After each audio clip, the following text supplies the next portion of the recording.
Hey tubers, kichao.com. Still under the subject of the art of civilized conversation, and this one says speak with care.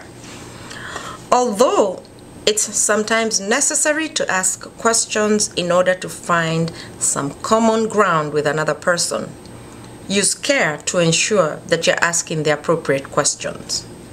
Squash your assumptions. Don't ask a total stranger who has adopted a child from another country whether she has a fertility problem. How mean. Don't make assumptions about a person's background based on his or her accent or skin color. For example, this was an example that was in the book, and I'm not talking about me, it was the author talking about herself. She said, a friend of mine was on a boat cruise around Boston Harbor one summer day when a complete stranger approached him and asked where he was from. My friend's grandparents came from Armenia and he has dark skin and eyes. He told the stranger where he was from, Milford, a small town west of Boston. The stranger persisted, but where are you originally from? When my friend replied he was born in this country, which is United States, the stranger continued, but how long have you lived here? The moral to the story is, you can't be a real American unless your skin is white.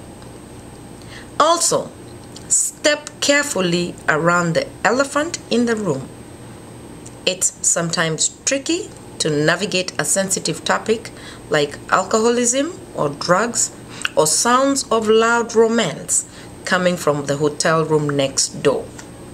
When in doubt about whether to acknowledge such elephants with your words, remember these 3 tactics. Laugh it off, ignore it, push it off, and leave the conversational door open for a friend who is living with an alcoholic or a drug user. People who are in real trouble will appreciate an opening that allows them to bring up a touchy subject only if they want to. Watch your words. Speaking with care also means slowing down and thinking about what you mean to say before something inappropriate comes out your mouth. Don't go down the following roads. Don't go down along the following roads. No puff pieces, trophy talk, or navel news. Puffy means pride, showing off, and trophy talk. Don't brag about your own or your family's achievements. Don't fixate on a proprietary pleasure, such as a private club or hobby that your listener does not belong to. That's being puffy and pride. Number 2, skip the verbal padding, which means, then I said, and he said, and she said, and I'm like, and he's like, and I'm like, and it goes on and on and on. Skip another verbal padding, and padding is P-A-D-D-I-N-G. I said to myself, another verbal padding. Then I go, and then he goes. Frankly, basically,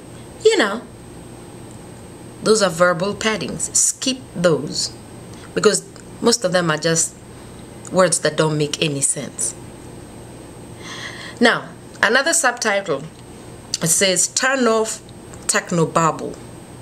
Techno babble is T-E-C-H-N-O-B-A-B-B-L-E. Means jargon, sharp talk. Number 2, hardware, software, anything known by a number of people. Number 3, a new gadget, especially computer hardware.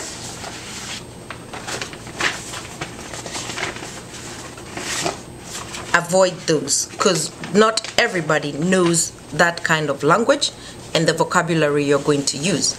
And a good example I always give about that, it's like going to the doctor and the doctor uses nothing but medical terminology and talks to you in medical terminology and expects you to know what he's talking about. Avoid that. That's part of techno babble. And for those that know computers very well, if you're trying to ask them a question about a computer, break it down in a layman's language. Leave the rest of the stuff to college. And now you explain it to another person in simple words. Kichao.com. And I'll see you in the next subtitle, which says, don't interrupt. That's one of the 10 rules of conversation. And I wanted to touch on don't interrupt, which is a very common thing that people do. Kichao.com.